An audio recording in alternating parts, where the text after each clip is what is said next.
एक लड़की बाजार जा रही होती है। तभी एक वैज्ञानिक उसका पीछा करता है।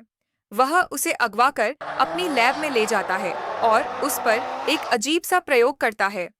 उस प्रयोग के बाद वह लड़की एक चुड़ैल बन जाती है। लोग पहले से ही उस वैज्ञानिक से डरते थे और जब चुड़ैल बाजार में आती है तो सभी लोग डर के मारे भाग जाते हैं। चुड़ैल खुद से भी डर जाती है। एक समय ऐसा आता है जब पुलिस भी उस चुड़ैल के पीछे भागती है। चुड़ैल पुलिस से छिप जाती है। पुलिस वहां से चली जाती है। चुड़ैल अपने घर जाती है। उसकी बिल्ली भी उससे डर जाती है और एक अंधेरे कमरे में छिप जाती है। चुड़ैल बिल्ली के पीछे दौड़ती है, उसे पकड़ती है और उसे दूध पिलाती है। उसी समय पुलिस दरवाजा तोड़कर अंदर आ जाती है। अगर आपने अब तक चैनल को सब्सक्राइब नहीं किया है तो कृपया अभी कर लें। पुलिस चुड़ैल को पकड़कर एक अच्छे वैज्ञानिक के पास ले जाती है। वह वैज्ञानिक चुड़ैल को एक बैग में बंद कर देता है और उसका इलाज करता है। चुड़ैल ठीक हो जाती है।